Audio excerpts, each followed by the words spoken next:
La paix approche entre la Russie et l'Ukraine. Les États-Unis s'y attellent et l'Europe n'a d'autre choix que de mettre de l'eau dans son vin et de s'inviter à son tour à la table des négociations. Pourquoi? Parce que depuis mars 2022, l'Union européenne a mis en place tout un tas de sanctions à l'encontre de la Russie. Et si on veut vraiment la paix, elles ne peuvent pas rester en l'état, suggère le bras droit de Donald Trump. Nous n'allons certainement pas aborder ce sujet aujourd'hui ou lors d'une conférence de presse. D'autres parties ont également imposé des sanctions. L'Union européenne devra être présente à un certain moment à la table des négociations, car elle a également imposé des sanctions. À mon avis, l'essentiel est que nous nous sommes mis d'accord sur l'objectif consistant à mettre fin à ce conflit de manière juste et durable. Prise de panique après les premières négociations de paix entre la Russie et les États-Unis. L'Union européenne a organisé dans l'urgence, à l'initiative d'Emmanuel Macron, un mini-sommet ce lundi à Paris, après les propos très agressifs de l'administration Trump ces derniers jours à l'encontre des 27. Les dirigeants européens se devaient de réagir et de montrer que leur voix compte toujours. Après avoir réuni plusieurs dirigeants européens, je viens de parler au président Trump, puis au président Zelensky. Nous souhaitons une paix solide et durable en Ukraine. À cette fin, la Russie doit cesser son agression et cela doit s'accompagner de garanties de sécurité fortes et crédibles pour les Ukrainiens. Sinon, le risque serait de voir un cessez-le-feu finir comme les accords de Minsk.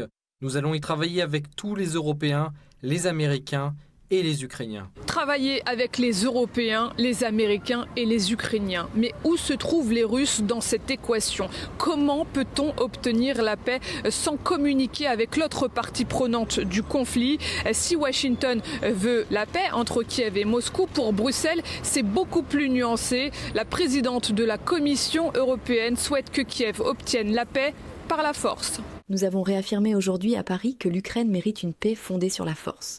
Une paix qui respecte son indépendance, sa souveraineté et son intégrité territoriale, accompagnée de fortes garanties de sécurité. L'Europe contribue pleinement à l'assistance militaire à l'Ukraine. Parallèlement, nous devons renforcer la défense en Europe. En total décalage vis-à-vis de l'attitude américaine, les Européens annoncent aujourd'hui mettre en place un 16e train de sanctions contre la Russie pour obliger Vladimir Poutine à faire marche arrière en Ukraine. Force est de constater qu'après 3 ans de guerre, cette stratégie des sanctions ne porte toujours pas ses fruits. Sur les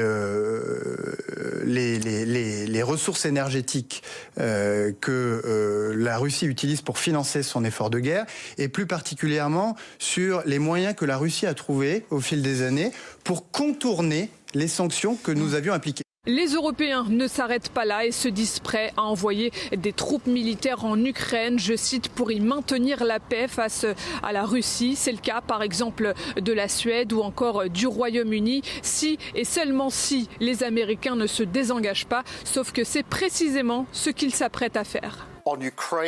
En ce qui concerne l'Ukraine, nous ne sommes qu'au tout début du procès. L'Europe doit jouer son rôle. Je suis prêt à envisager l'engagement de forces britanniques sur le terrain s'il y a un accord de paix durable. Mais il doit y avoir un appui américain parce que les garanties de sécurité américaines sont le seul moyen de dissuader efficacement la Russie d'attaquer de nouveau l'Ukraine. La semaine prochaine, je me rends donc à Washington pour m'entretenir avec le président Trump et pour discuter de ce que nous considérons comme les éléments clés d'une paix durable. J'ai parlé au président Zelensky le 14 février et je vais lui parler de nouveau dans les jours à venir. Nous envisageons également une nouvelle réunion avec nos collègues européens à mon retour des États-Unis. En Allemagne, en revanche, on est beaucoup plus réticent à l'idée d'envoyer des troupes européennes en Ukraine. Le chancelier Olaf Scholz se dit même, je cite, irrité par ces discussions. Il est tout à fait prématuré et ce n'est absolument pas le moment d'engager maintenant ces discussions. En fait, je suis même un peu irrité par ces discussions. Je le dirais ouvertement. On parle ici, dans le dos de l'Ukraine, des résultats de pourparlers de paix qui n'ont pas encore eu lieu, auxquels l'Ukraine n'a pas donné son accord et auxquels elle n'a pas participé. Franchement, c'est extrêmement inapproprié. Nous ne savons pas du tout à quoi cela aboutira. Si la question de l'envoi de troupes militaires en Ukraine divise les 27, ils sont en revanche quasiment tous d'accord fort pour dire qu'il faut continuer à soutenir Kiev financièrement. L'Ukraine, qui a fait de son adhésion à l'OTAN son cheval de bataille, fait grise mine aujourd'hui. Pourquoi ? Parce que l'administration de Donald Trump dit qu'il n'en a jamais été question. C'est dans ce contexte que Volodymyr Zelensky insiste pour que l'Europe crée sa propre armée. Pour quelles conséquences ? Peut-être pour entraîner les pays du vieux continent vers une guerre ouverte contre la Russie.